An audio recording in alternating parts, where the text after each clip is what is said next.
మనం మునుపటి కథలో చెప్పుకున్నాం. లిబరల్ డిమాండ్స్ గురించి, ఫ్రాంక్ఫర్ట్ పార్లమెంట్ గురించి, మహిళలు మార్పు కోసం పోరాడినా అయినప్పటికీ పార్లమెంటుకు దూరంగానే ఉంచబడ్డారు. అంతేకాకుండా తిరుగుబాట్లు విఫలమైన అవి అంతటా సంస్కరణలకు నాంది పలికాయి. మరి మనం ప్రస్తుత కథలోకి ప్రవేశిద్దామా?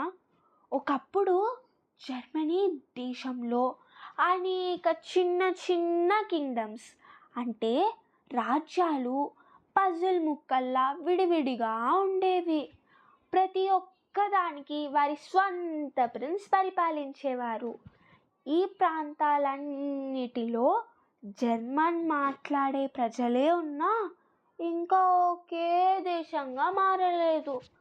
1848వ సంవత్సరంలో అనేక మిడిల్ క్లాస్ జర్మన్స్ అన్ని జర్మన్ రీజియన్స్ను ఒకే దేశంగా మార్చి పార్లమెంట్ పాలనలో ఉంచాలని కోరుకున్నారు.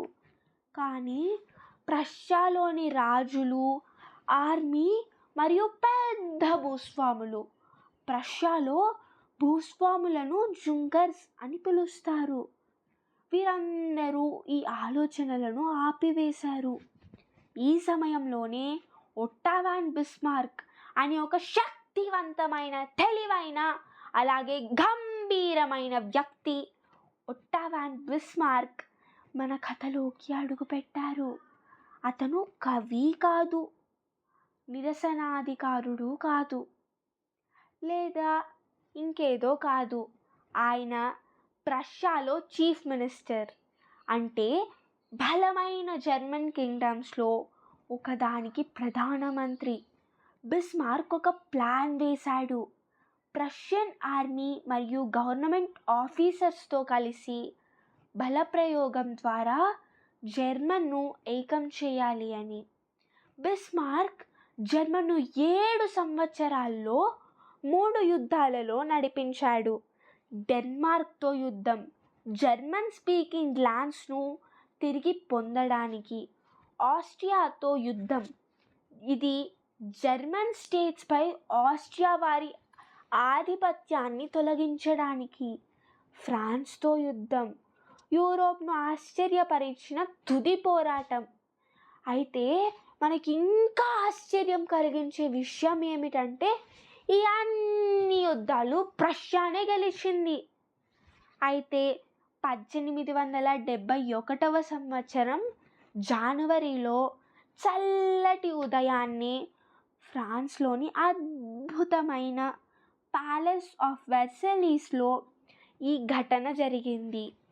హాల్ ఆఫ్ మిర్రర్స్లో చేరిన వారు జర్మన్ ప్రిన్సెస్, శక్తివంతమైన జనరల్స్, ఒట్టో వాన్ బిస్మార్క్ స్వయంగా, గౌరవంగా నిలిచి ఉన్న king William I of Prussia. వారు జర్మన్ ఎంపైర్ను ప్రకటించారు. విలియం Iను కొత్త ఎంపరర్ అంటే కాయిసర్గా ప్రకటించారు. ఆయన పక్కనే బిస్మార్క్ నిశ్శబ్దంగా కానీ విజయవంతంగా నిలుచున్నారు. దీనినే యూనిఫికేషన్ ఆఫ్ జర్మనీ అని అంటారు. యూనిఫికేషన్ ఆఫ్ జర్మనీ తరువాత దానిని ఒక బలమైన వ్యవస్థ అవసరమయ్యింది. అందువలన యూనిఫికేషన్ ఆఫ్ జర్మనీ తరువాత ప్రభుత్వం వేగంగా పనిచేసి కొత్త కరెన్సీ, ఆధునిక బ్యాంకులు, న్యాయమైన లాస్ అంటే చట్టాలు మరియు కోర్టులను ఏర్పరిచింది.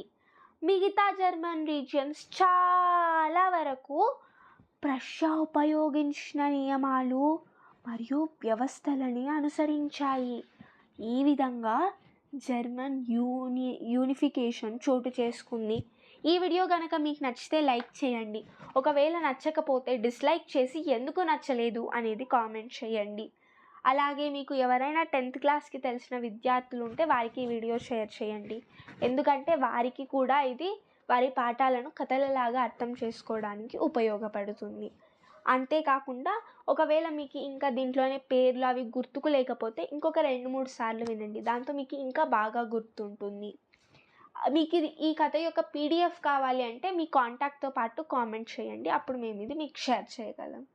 అలాగే మీకు దీని ఇంగ్లీష్ వర్షన్ కావాలి అంటే మీరు నా ఛానల్లోకి వెళ్ళి చూస్తే దొరుకుతుంది. ఇలాంటి మరిన్ని వీడియోస్ కావాలి అంటే please like, share and subscribe. Thank you.